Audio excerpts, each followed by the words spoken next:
and we're going to have a clip now of a lecture I gave about 15, 16 years ago. That the last day would not come until the Hajj has been abandoned. But the last day would not come until the Hajj has been abandoned. When do you presume that the Hajj will be abandoned? Let me see if any of the sisters have an answer. When Dajjal prohibited from going, yes. What event is likely to take place which will cause the abandonment of the Hajj? The big war, correct. And so they might use some cock and bull story about some virus which is a great danger to health, and get World Health Organization to issue an advisory, and then they suspend the Hajj. Attack on the US dollar, and it collapses, and all the paper money in the world collapse, and the US economy collapses, and then Israel replaces the United States as the ruling state in the world. لَتُحَجَّنَّ الْبَيْتِ لَيُحَجَّنَّ الْبَيْتِ وَلَيُؤْتَمَرَنَّ. The people will continue to make the Hajj to the house of Allah, and people will continue to perform the Umrah to the house of Allah, the Kaaba. بَعْدَ خُرُوجِ يَأْجُوجَ وَمَأْجُوجَ. Even after Gog and Magog have been released. And then the hadith goes on to say, لَا تَقُومُ السَّاعَةُ حَتَّى لَا يُحَجَّ. That the last day would not come until the Hajj has been abandoned. This hadith is in Sahih Bukhari. Let me repeat it. People will continue to perform the Hajj and the Umrah even after the release of Gog and Magog. But the last day would not come until the Hajj has been abandoned. And so when that day comes that the Hajj is abandoned,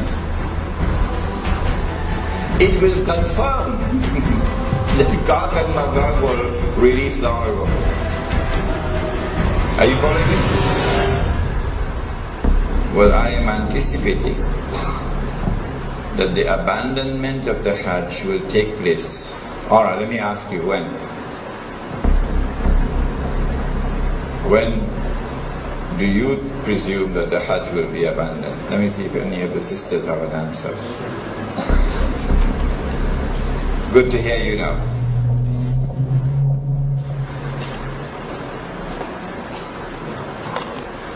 Said the Prophet ﷺ, what do you think will cause the abandonment of the Hajj? My wife could also answer the question. Yes? When Dajjal rules. Alright, anybody else? I like that answer. Anybody else? If they are blocked from the Prohibited from going, yes. What event is likely to take place which will cause the abandonment of the Hajj? The big war, correct.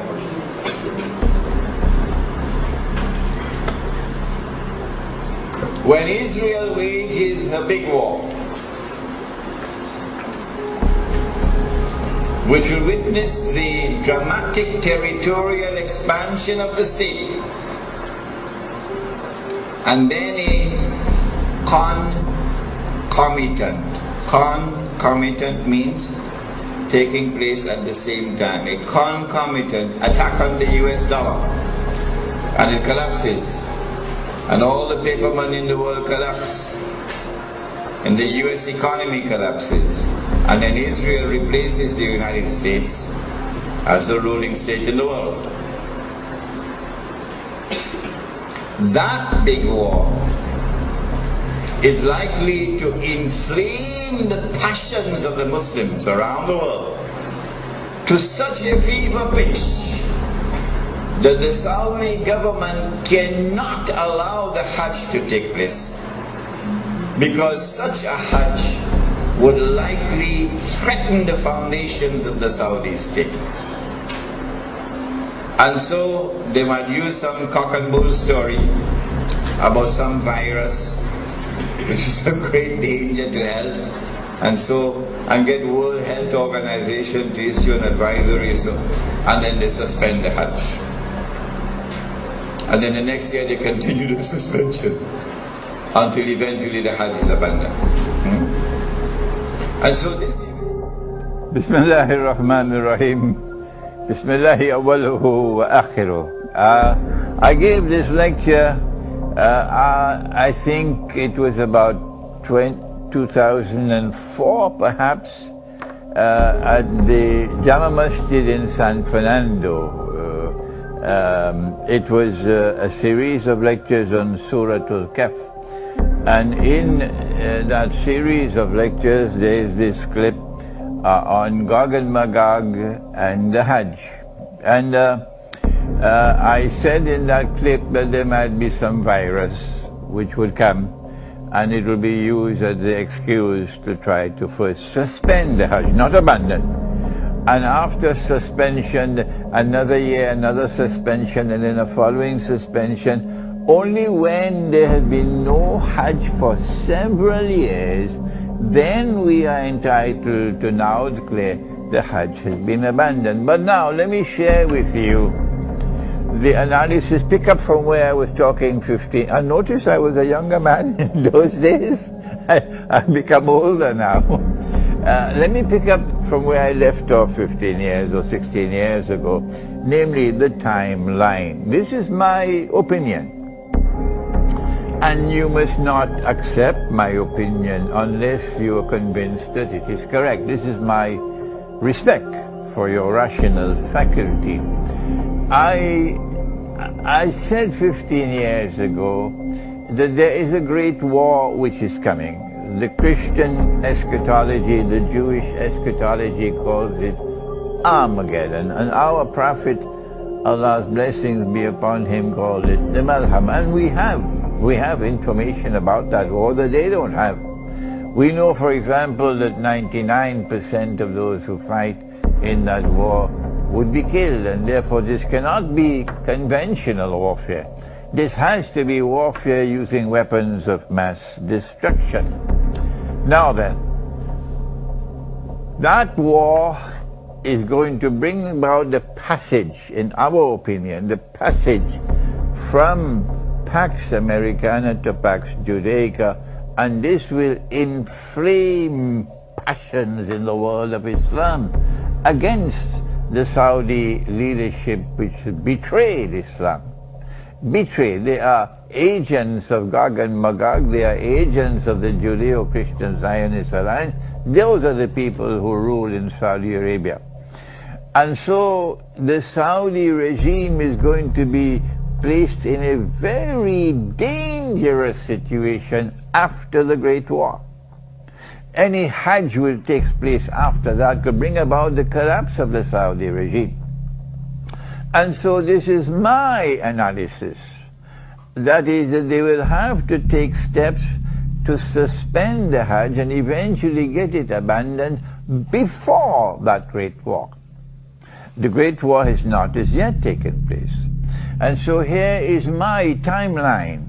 My timeline is that, yes, our Prophet spoke about Jerusalem being center stage, and then he said about Medina being in forlorn desolation. This is already in place. And then he said the next thing would be the Great War. And I am suggesting that before the Great War takes place, there has to be a suspension of the Hajj, and then followed by another suspension, and so on, in order to protect the Saudi regime when the Great War takes place. After the Great War takes place, the next event would be the conquest of Constantinople. And then after that, the next event would be the khuruj of Dajjal, and only after the khuruj of Dajjal would you have Imam al-Mahdi, the emergence of Imam al-Mahdi alayhi salam, and the return of Nabi Isa alayhi salam. Those the deaf, the dumb, and the blind, who absolutely insist with obstinacy that you cannot have any Gog and Magog in the world until Jesus has returned. Leave them, leave them. They are people who no longer have the capacity to think and to study the Quran. But for the rest of you, and mashallah, there are so many of you there who are prepared to think. We are saying to you that our hadith, the Prophet ﷺ has made this prophecy, which is there in the clip, and which is in Sahih Bukhari, لَتُحَجَّنَّ الْبَيْتِ, that you will most certainly perform the Hajj. وَلَا يُؤْتَمَرَنَّ, and you will most certainly continue to perform the Umrah to the house of Allah. بَعْدَ خُرُوجِ يَأْجُوجِ وَمَأْجُوجِ, even after Gog and Magog have been released. Did you hear that? Even after Gog and Magog have been released, the Hajj will still continue. The Umrah will still continue even after Gog and Magog have been released. لا تقوم الساعة حتى لا يحج. Then the hadith continues to say that the last hour will not come until the Hajj no longer takes place. The Hajj no longer takes place. A suspension of the Hajj for 1 year does not qualify as fulfillment of this hadith. So yes, there may have been suspensions of the Hajj in the past. Why waste our time with that? We're not concerned with that. He said, لا تقوم الساعة حتى لا يحج. He's talking about when the Hajj no longer takes place. Let us ask the schoolboys, give us a break. We are people who think. They cannot think. They've lost the capacity for thinking. So when the Hajj no longer takes place, no more Hajj, then you can no longer say that Gog and Magog have not as yet been released. No, you'll be very wrong. It will not be possible for you to say, no, Hajj, Gog and Magog can only come after Nabi Isa alayhi salam returns. You have betrayed the Quran. You have refused to study the Quran, and now you pay the price for that betrayal. This is the importance of that clip of 15 or 16 years ago. Now then we turn to another subject, and give me a little chance.